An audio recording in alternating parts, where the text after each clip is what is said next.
Hey guys, sorry that we haven't put out any videos lately. I've been sick as a dog. Work has been crazy.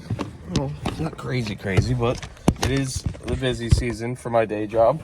And yeah, this should be the last time that we deal with that though, a lack of content in the winter. So please help me out with comments, likes, subscribe if you haven't, because this is going to be a little bit of a lull. I've got Cult Classic video to still put out. For the most part, kind of going to be a quiet winter. That being said, we have updates on Mark 1 Auto House and Mark 1 Madness.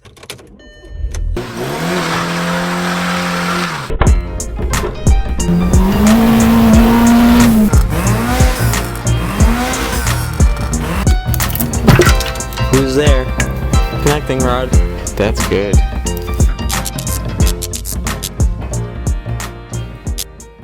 We've been making a ton of progress on the LS swap lately, so we're going to go head over to Matt's and work on that some today, and I'll give you guys some updates on the van. Mark 1 Auto House has finally stopped taking orders and fixed their website. About a month and a half ago, that was situated.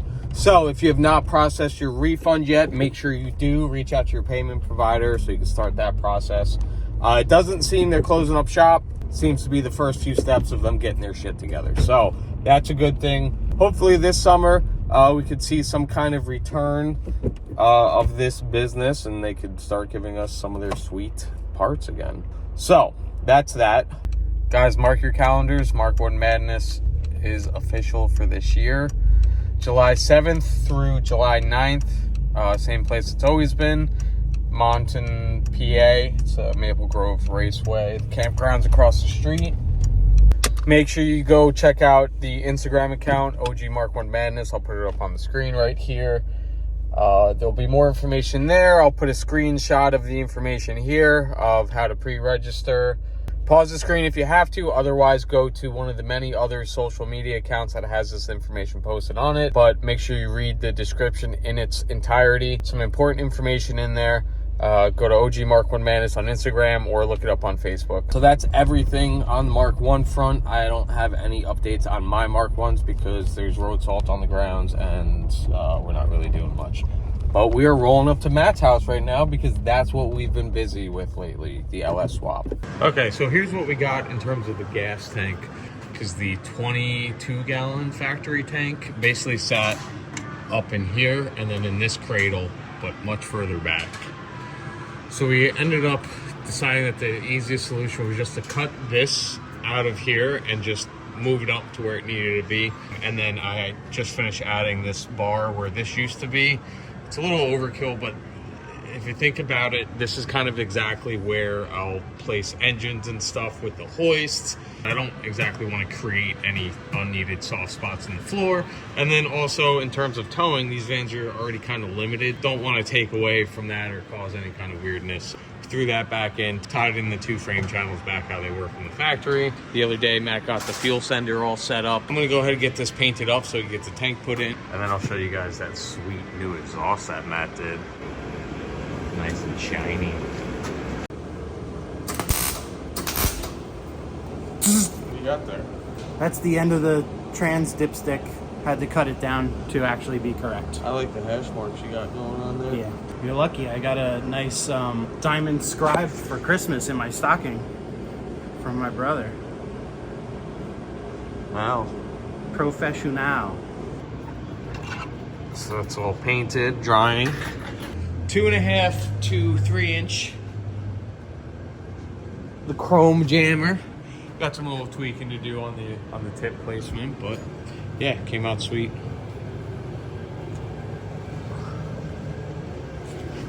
Should hold up just fine to boost next year. Dyno Max. What do you guys know about the Dyno Max? We finally got rid of the cherry bomb.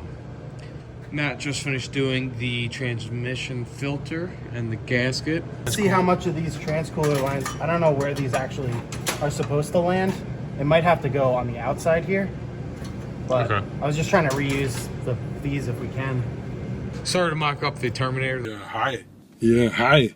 Where am I? The wire harness. So we if we really wanted to, we could push to get this thing started today to do a test fire. I don't know. Maybe we still will.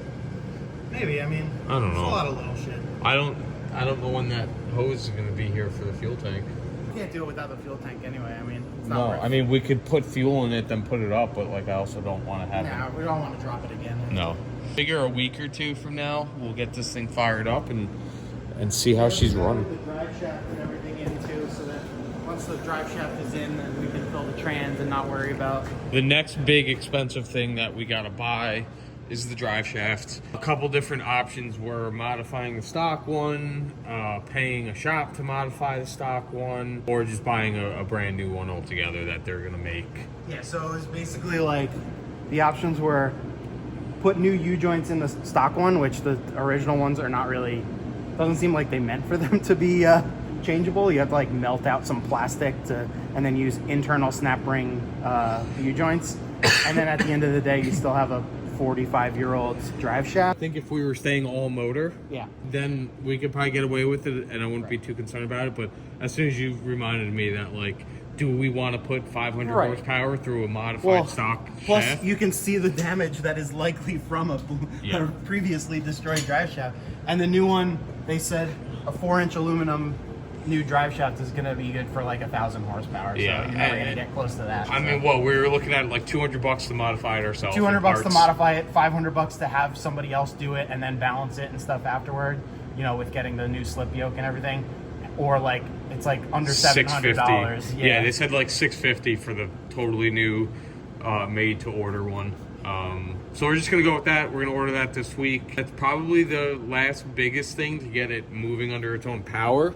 The other probably biggest thing to still deal with is the rear end. We're gonna have to go down to 410 gears. I mentioned this in one of the previous videos. And the fact that we have overdrive now. Yeah, transmission and tire size, we gotta bump up to 410s from the, what do we figure? This has like 290s or 310s in it. Yeah, this has some really low gearing in it. And while I'm doing that, while we're in here, we're gonna put a locker in it, most likely. If we have the money, we're looking at like $2,000, give or take, in rear end stuff to still do. So, I mean, we did a rough tally. We're probably going to be at or over $10,000 by the time pay Matt and do all the rest of the parts. We got a 2-minute still. That's another $500 or $600, right? Yep. Well, so we're not in the clear yet, but we're almost there. And then the next major expense after that is going to be tires, because you're going to... New power steering pump. We got the new water pump on there. And Matt's kind of chipping away at the accessories now. We got the gas pedal to deal with. So it's starting to look more and more like an actual motor and complete van. I disconnect the battery, so it probably won't start.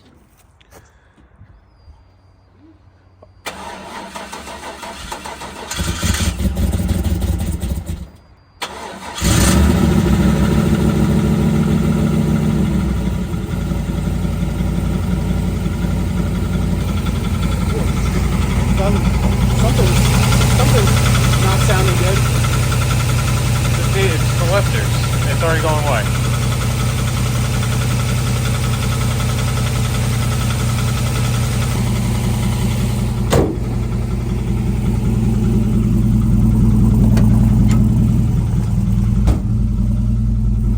How's the oil pressure? 36? That seems kind of low. Yeah. He does. It's okay, it just needs a couple burnouts.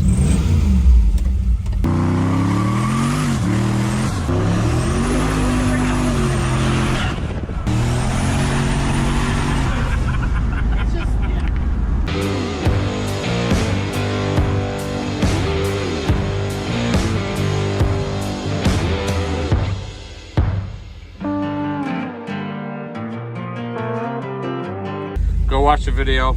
Buttons up here somewhere, or links in the description below. This is Matt's 1800 horsepower 1937 C10 that he actually bought brand new. He's the original owner. Yep. Truck was used at Barnum and Bailey Circus. It's on the South Africa campaign. What's that clip from? What movie is that clip from? It's like, wow, everything you just said was wrong. Amazing. Every word of what you just said was wrong. In fact, everybody is now dumber for listening to what That's you... from Billy Madison. Everyone in this room is now dumber for having listened to it. Beep, boop, beep, beep. This is Matt's 5.3 swapped with the turbo, 4L80, and all the good shit. Made 550 at the wheels on E85. Yep. On 93, you made 460. That's a lot. That's a lot already. It's a lot for this thing. Yeah. Did the control arms on it, so it handles a bit better now, but it's still an old ass truck that... I mean, it's got four-wheel discs. It's got Willwoods in the front, but even so, it's like... Did it have drum factory in the front? This truck originally was four-wheel manual drums, and then one of the early things that I did was I swapped it to a 71 chassis, which had factory discs in the front. And then when I did the 9-inch rear, that's when I ended up with discs in the back.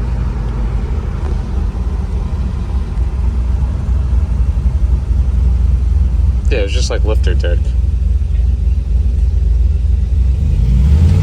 I forget how quiet this thing is, so it's just like cruising. It's not too bad. Yeah, but once that wastegate opens up, it's... Oh yeah. I don't know. I don't feel like it's always a little bit quiet, and it just like makes it that much scarier because it's just like a little whistle, and then you're like no traction whatsoever. So we got to figure out where I'm going to put the screen for the Terminator on my van. Come on, are you a truck or a van? What are you? Yeah, it's funny. We've got to figure out where we're putting the ECU. Yeah, people keep asking how much I'm into it or how much it's going to cost. It's really not going to be a good gauge to tell you how much, like, my build is not going to be a good gauge to tell you how much you could get it done for, because it's just, we're spending all this money on all this other shit while we're in there. Vagina hut. It's got that sick 4x4.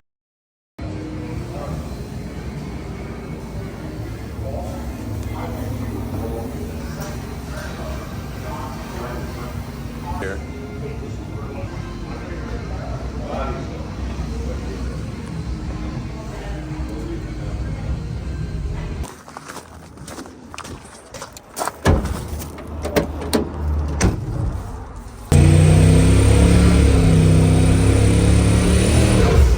Figure a week or two, we'll get a test fire going. See what other work we get squared away, and we'll probably get the drive shaft. We'll be able to show you guys and stuff. So, thanks everybody for the support. Apologize for not having any videos out lately, and you could drop some comments. It would definitely help the algorithms a bit. Do you know what changed you